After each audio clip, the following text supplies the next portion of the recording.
pagi dan salam sejahtera untuk kita semua.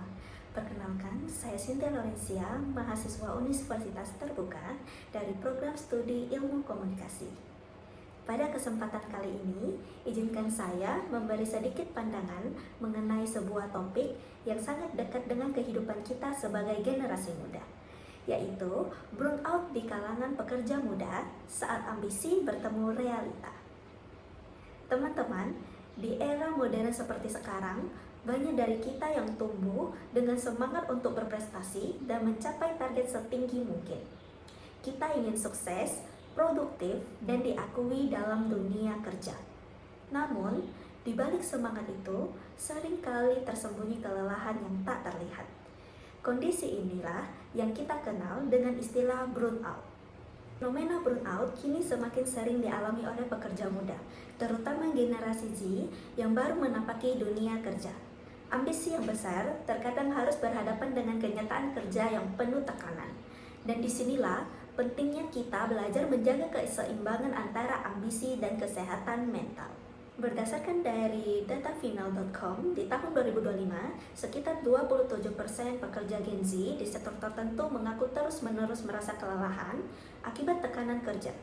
Kondisi ini menunjukkan bahwa burnout bukan sekedar rasa lelah biasa, melainkan sinyal bahwa tubuh dan pikiran kita butuh istirahat. Burnout sendiri bisa disebabkan oleh berbagai faktor, seperti beban kerja yang tinggi, target yang tidak realistis, kurangnya dukungan lingkungan kerja, hingga tekanan sosial untuk selalu terlihat produktif. Bagi sebagian pekerja muda, ekspektasi tinggi terhadap diri sendiri juga menjadi pemicu utama.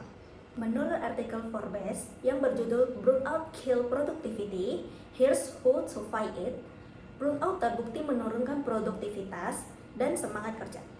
Tidak hanya berdampak pada individu, tetapi juga pada perusahaan secara keseluruhan, yang artinya menjaga kesehatan mental bukan hanya tanggung jawab pribadi, tetapi juga bagian dari menciptakan lingkungan kerja yang berkelanjutan. Kondisi ini sangat relevan bagi generasi muda masa kini.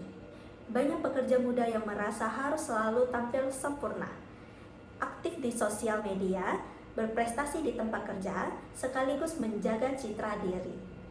Tekanan semacam ini membuat sebagian dari kita sulit membedakan antara kerja keras dan mengorbankan diri sendiri. Survei dari statistik gojek.id di tahun 2025 menunjukkan bahwa 64% Gen Z di Indonesia menganggap lingkungan kerja yang suportif lebih penting daripada gaji yang tinggi. Hal ini menggambarkan adanya perubahan diri di kalangan pekerja muda, bahwa kesejahteraan mental kini menjadi prioritas utama dalam menentukan karir. Dampak burnout pada Gen Z tidak bisa dianggap sepele. Kita bisa kehilangan motivasi, merasa cemas, mudah marah, hingga menarik diri dari lingkungan sosial. Bahkan dalam jangka yang panjang, burnout bisa memicu gangguan tidur, menurunkan kinerja, dan membuat seseorang merasa kehilangan arah terhadap karirnya. Lalu, apa yang bisa kita lakukan untuk mengatasi burnout? Pertama adalah mengenali tanda-tandanya, seperti sulit fokus, kehilangan motivasi, dan merasa lelah terus-menerus.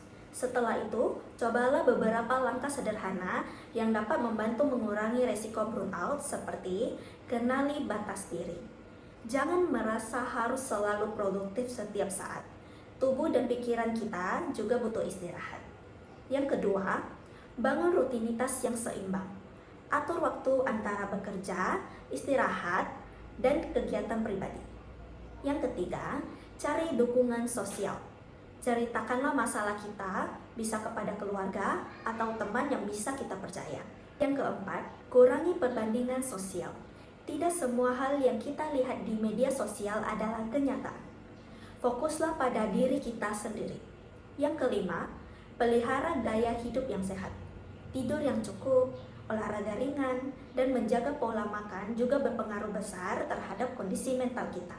Teman-teman, burnout bukan tanda kelemahan, melainkan sinyal bahwa kita sudah bekerja keras tanpa memberi ruang bagi diri sendiri.